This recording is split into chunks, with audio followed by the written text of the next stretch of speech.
Энэ сайхан дэлний хийж бүтээсэн түүх гэвэл маш их утга учиртай мөн цаг хугацаа орсон. За бурхан бүтээдэг зэгт наамал гэдэг одоо ийм сайхан урлаг байна.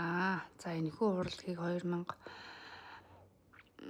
8, 9 оноос хулаад хийж одоо олон сайхан дээлийг бүтээлээ. Тэгээд энэ дээлний онцлог бол манай бүсгүй маань маш гоё юм, гэгээлэг гоё затарсан маш сайхан энергитэй ийм сайхан бүсгүй байлаа. Тэгээд энэ бүсгүйхаа хэв маяг донжинд нь тааруулж ийм сайхан дээл бүтээх одоо хувь заяа надад тохиосоо. Тэгээд энэ дээлний маань утга учир бол уул усаа бэлэгдэх хүчтэй байх. За тэгээд орж ирсэн эд хөрөнгө нь өөрт нь тогтох, муу юм тогтохгүй байх.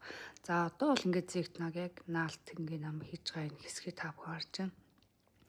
Энэ үлрээс айгүй гоё торгон мэдрэмж маш гоё юм хим одоо өнгийг тааруулах, ойдлыг тааруулах маш чухал байдаг. Тэгээд ийм сайхан урлагаа дээдсэн гоёл урлан энэ сайхан дээлийг бүтээлээ.